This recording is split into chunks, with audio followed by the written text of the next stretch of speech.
In the autumn of 1973, a disabled factory worker in eastern Tennessee quietly earned more from his weekend scavenging route than the plant manager took home after 40 hours on the clock. No bank loan, no business license, just a rusted Ford pickup, a pair of work gloves, and a county map marked with handwritten notes.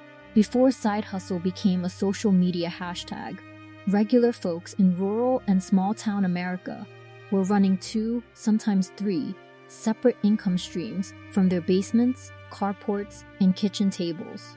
One of these forgotten moneymakers got so big that by 1978, federal agents started showing up at garage sales asking questions, and another operated in complete silence for years. Everyone knew about it. Nobody spoke a word. These 20 resourceful cash earners paid for new front porches, orthodontist bills, and college tuition for kids who would grow up never knowing how close the family came to losing everything. Before you click away, consider that some of these old methods are quietly making a comeback in 2026. Let's walk through the 20 forgotten income streams that kept rural America afloat. 20. Night crawlers as currency. In towns where a fishing rod was practically a family heirloom, selling live bait was as steady as a post office paycheck. After a heavy summer downpour, both kids and adults would sneak out with flashlights and empty coffee cans, plucking fat night crawlers from wet driveways and soaked gardens. By sunrise, they had enough to fill styrofoam cups, a dozen per container, sold from a hand-painted sign at the curb. Around 1968, a cup of 12 crawlers went for 50 cents. By the early 80s, the same cup brought $1.50. The real operators built worm farms in their basements using plywood boxes. Feeding the wigglers used coffee grounds and shredded newspaper. They harvested hundreds weekly without leaving home. Gas station owners bought in bulk. Local tackle shops placed standing orders. One man outside Branson, Missouri, reportedly cleared $200 a week during bass season, all from a breeding bed the size of a small desk. The earthy smell of damp compost and rotting vegetables was unforgettable. But then again, so was the money. When Walmart rolled out packaged bait in the mid-80s, those driveway signs started vanishing. But for 20 years, worms were small-town gold, pulled straight from the mud. 19. The door-to-door knife man. The traveling knife sharpener followed a route through town like the milkman once did. He carried a grinding wheel mounted in his truck bed or bolted to a van floor, and he announced his arrival with 2 short honks at every corner. Homemakers brought out kitchen knives wrapped in dish rags. Farmers hauled over axe heads and mower blades. Barbers handed over their best shears. In the early 70s, sharpening a standard kitchen knife cost $0.25. A full set of 6 cost $1. A good sharpener could do 40 to 60 blades in an afternoon, pocketing $15 to $20 for a few hours of work. The screech of steel against the wheel drifted through open windows, and kids gathered just to watch the orange sparks fly. Some sharpeners added lawnmower blade service each spring, charging $1 per blade, and did their best business in March and April when every man on the block was dragging his mower out of storage. The trade slowly died as disposable knives flooded the market and electric sharpeners appeared in hardware store catalogs. But in the 60s and 70s, that sharpening truck was as welcome as the ice cream man. 18. The honest produce table. Every small town had them, folding tables set at the edge of a front yard, piled high with tomatoes, sweet corn, green beans, and whatever else the garden produced faster than a family could eat. In 1968, a bushel of tomatoes sold for about $2. Sweet corn was $0.25 per dozen. Most stands ran on the honor system, a cigar box with a slit cut in the lid and a handwritten sign that said, "Pay here." Nobody watched, and almost nobody stole. Families with just a quarter acre of decent soil could clear $50 to $100 a week at the peak of summer. Serious money when the average mortgage was $90 a month. The smartest growers planted specifically for selling extra rows of zucchini, peppers, and watermelon. By August, the stand practically ran itself. Neighbors became regulars.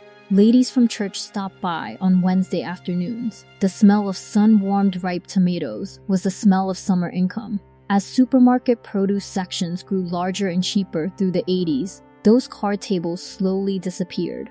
But for a generation, that driveway stand was a real business with zero overhead, zero employees, and zero permission needed. Scrap metal routes. A man with a pickup truck and a strong back could make a decent living hauling junk in the 60s and 70s. Old washing machines, busted water heaters, coils of copper wire pulled from torn-down buildings, all of it had value at the scrapyard. In 1972, scrap steel brought about $40 a ton. Copper ran about 50 cents a pound. Aluminum was the real prize at nearly 30 cents a pound. Haulers drove through alleys and back roads, knocked on doors, and offered to cart away anything metal for free. The homeowner got a clean yard. The hauler got paid twice, once for the removal and again at the scrapyard. Some men ran regular routes, hitting the same neighborhoods every few weeks, building relationships with families who saved their cans and broken appliances. On a good Saturday, a scrapper could clear $50 to $75, the equivalent of nearly $300 today. The truck bed would be heaped with jagged metal, the cab smelling of rust and motor oil. It was brutal, filthy work, but it asked nothing of you except showing up. Environmental rules and liability fears thinned the ranks in the 80s, but scrap hauling built more garages and paid more property taxes than most people ever knew. 16. Direct sales before the hype. Before multi-level marketing became a punchline, direct sales was the most common side gig for women in small-town America. An Avon lady could cover her entire town on foot, ringing doorbells with a sample case and a catalog. In 1965, Avon had over 400,000 representatives nationwide. A good seller in a town of 2,000 people could earn $50 to $100 a month in commissions, enough for groceries or a car payment. Tupperware parties turned living rooms into showrooms. The hostess served coffee cake and ambrosia salad, while the rep demonstrated the famous burping seal on a bowl of leftovers. Fuller brush men carried sample kits door to door, showing off mops and brooms on front porches. The secret? In small towns, these weren't strangers selling products. They were neighbors. You bought from Betty because Betty's daughter was in your son's class. You ordered from Darlene because Darlene brought you a casserole when your mother passed. Trust was the business model. The rise of shopping malls and catalogs in the late 70s began pulling customers away. But for 2 decades, a woman with a sample case and a good reputation could build a real income without ever leaving her zip code. Here's where things shift. The next group of hustles weren't just about extra cash. They filled gaps that no legitimate business in town bothered to fill. And some were so clever that modern entrepreneurs would call them genius if they saw them today. 15. The can man's gold. Recycling wasn't a government program in the 60s. It was a side hustle. When Reynolds Metals started buying back aluminum cans in 1968, paying 1 cent per can, it created an instant economy in every small town. Kids dragged garbage bags along roadsides after 4th of July parades. Retired men drove pickup trucks along county highways at dawn, pulling over every 50 yards to grab crushed Budweiser cans from the ditch. By 1975, the price had climbed to nearly 2 cents per can. A dedicated collector could gather 500 to 1,000 cans in a weekend. A family of 4 working Saturday mornings could clear $10 to $20 a week, enough for a week's worth of groceries. Churches organized can drives. Scout troops competed for collection totals. The sound of cans being stomped flat in the garage was as common as lawnmowers on summer evenings. Some families built wire mesh bins in their yards, and neighbors tossed cans in as they walked by. The aluminum can hustle taught an entire generation that what other people threw away had real value. For millions, it was the first side gig they ever ran. 14. The garage mechanic. The guy who could fix a lawnmower, chainsaw, or garden tiller in his garage was never short of customers. In the 70s, every household owned at least 2 or 3 small engines, and none of them ran right for more than a season.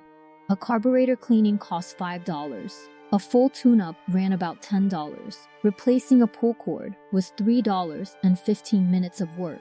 He didn't advertise. He didn't need to. Word of mouth filled his weekends from April through October. He worked out of a detached garage or a lean-to shed. Tools hung on pegboard walls. A coffee can full of spare spark plugs sat on the workbench. The smell of gasoline and two-stroke oil hung in the air permanently.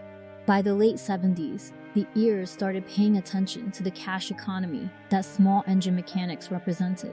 Some of these men were clearing $5,000 to $8,000 a year in unreported income, enough to trigger audits in towns where bank deposits didn't match tax returns. The crackdown pushed some operators to start filing. Others simply started accepting payment in favors: firewood, venison, and help with roofing. The hustle never fully died. In every small town, there's still a guy who fixes mowers in his garage. He just charges $60 now instead of $5. 13. The neighborhood sitting circle. Before daycare centers dotted every suburb, babysitting was the unofficial economy of every neighborhood. Teenage girls earned 50 cents an hour in the mid-60s, climbing to $1 by 1975. But the real money was made by women who ran informal sitting co-ops out of their homes, watching 4 or 5 children at a time for $1 per child per day. In a town where the nearest licensed daycare was 30 miles away, these women filled a critical gap. Mothers dropped kids off at 7 a.m.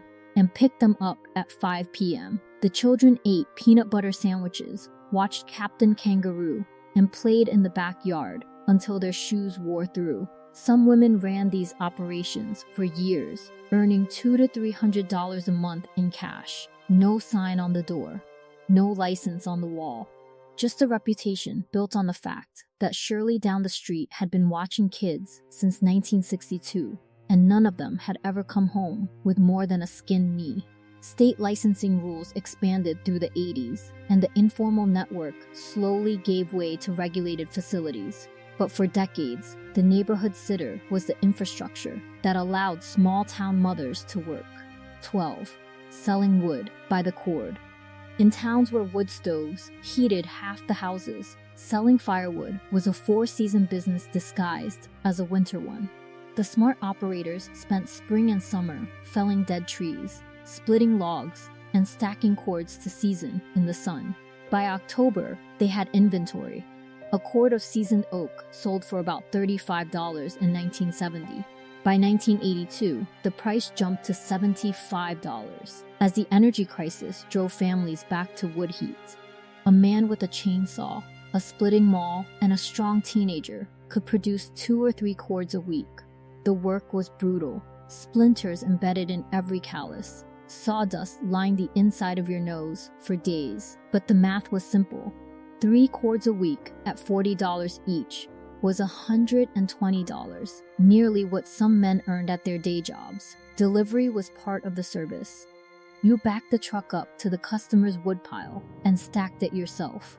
Tips came in the form of cold beer and conversation. The firewood hustle peaked during the oil embargo of 1973, when heating oil prices doubled overnight, and suddenly every man with a woodlot was in business. Some never stopped. 11. The ironing lady. The woman who took in ironing was a fixture of small-town life from the Depression through the early 80s.